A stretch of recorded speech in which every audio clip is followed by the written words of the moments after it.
आँखों में अरमान लिया, आँखों में अरमान लिया, मंजिल को अपना मान लिया। आँखों में अरमान लिया, मंजिल को अपना मान लिया। फिर मुश्किल क्या आसान क्या, फिर मुश्किल क्या आसान क्या, जब ठान लिया तो ठान लिया।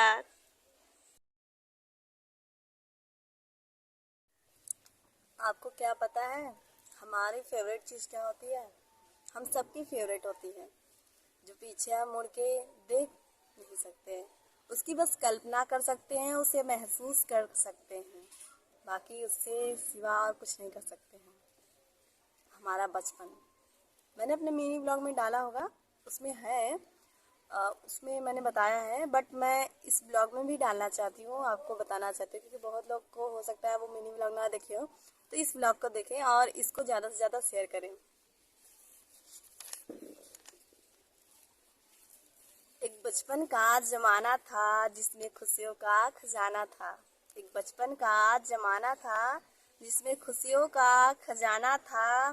चाहत चाँद को पाने की थी, चाहत चाँद को पाने की थी, पर दिल तितली का दीवाना था।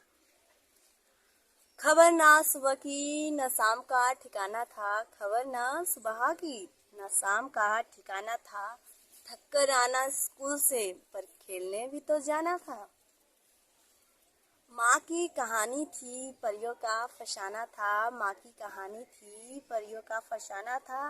बारिश में हर कागज का नाव था, हर मौसम सुहाना था। रोने की वजह ना थी न हंसने का बहाना था।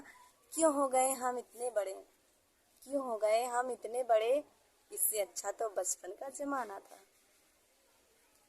देखिए, हमारे लिए बचपन बहुत ज़्यादा इम्पोर्टेंट करता है। जब हम छोटे होते हैं तो हम सोचते हैं कि हमसे ज़्यादा मेहनत कोई नहीं करता, हमसे ज़्यादा पढ़ाई नहीं करता, हमसे ज़्यादा कुछ नहीं करता। बड़े होते हैं तो हमको समझ में आता है कि हम बचपन में जितना अच्छे थे, खेलते कूदते पढ़ते लिखते खाते पीते बहुत अच्छे थे। अब जो जिम्मेदारियाँ आ गई है हमारे सर पे, हमारे मतलब कंधों पे, तो उस हिसाब से हम उतना टाइम अपने आप को नहीं दे पाते हैं कि हम अपने माइंड को फेस कर सके या कोई ऐसा काम कर सके जिससे हमें खुशी मिले। हम बस इसमें लगे हुए रहते हैं कि हमारा घर परिवार किस तरह से चलेगा, और हम मिडिल क्लास वालों का तो यही लगा रहता है। जैसे देखिए, मेरी भी फैमिली बहुत ज़्यादा कह सकते हैं अमीर तो नहीं है, लेकिन इतना है कि हम लोग अच्छे से पहनते ओढ़ते हैं, खाते पीते हैं, रहते हैं, सब चीज़ है, उपलब्ध है। तो पहले था कि हम लोग का खपड़ैला था, यानी कच्चे वाला मकान, तो आप लोग जानते ही होंगे।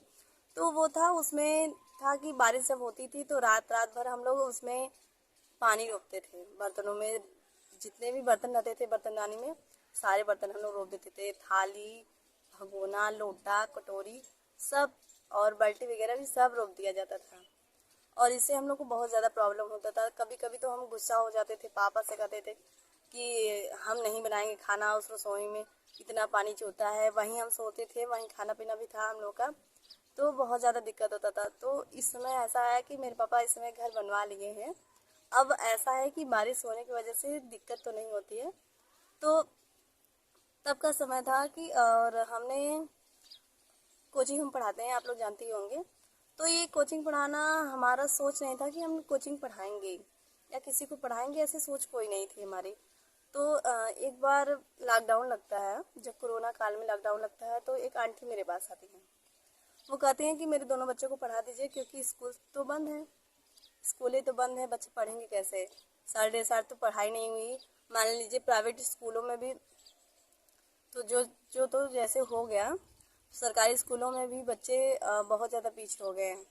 तो वो जिन दोनों बच्चियाँ थी तो वो सरकारी स्कूल में पढ़ती थी, तो वो 2 बच्चियों को हम पढ़ाते थे, सिर्फ 2 बच्चे को पढ़ाते थे।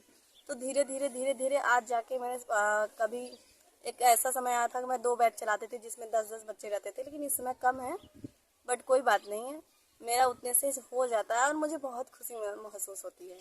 अगर मैं कोचिंग बंद कर देती हूँ तो मुझे बहुत अजीब लगता है कि बंद नहीं करना चाहिए। कभी कभी होता है मन उब जाता है, दिन भर काम थकान, लेकिन एक बार ये होता है कि उनके पास ही रहने से, यानी उनको पढ़ाने से ही मुझे बहुत खुशी महसूस होती है। अगर दिन भर में उनको ना पढ़ाऊँ तो अच्छा नहीं लगता, बट संडे को मैं गैप करती हूँ और बाकी 60 में पढ़ाती हूँ। तो आपको ब्लॉग ये कैसा लगा मुझे कमेंट करके ज़रूर बताइएगा।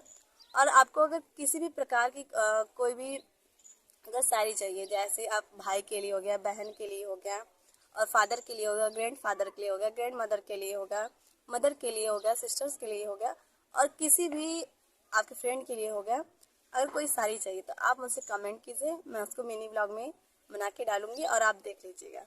Thank you so much my YouTube family. आप खुश रहिए, खुशहाल रहिए, आपका परिवार खुश रहे और सदा अपने जीवन में अग्रसर होइए, आगे बढ़िए।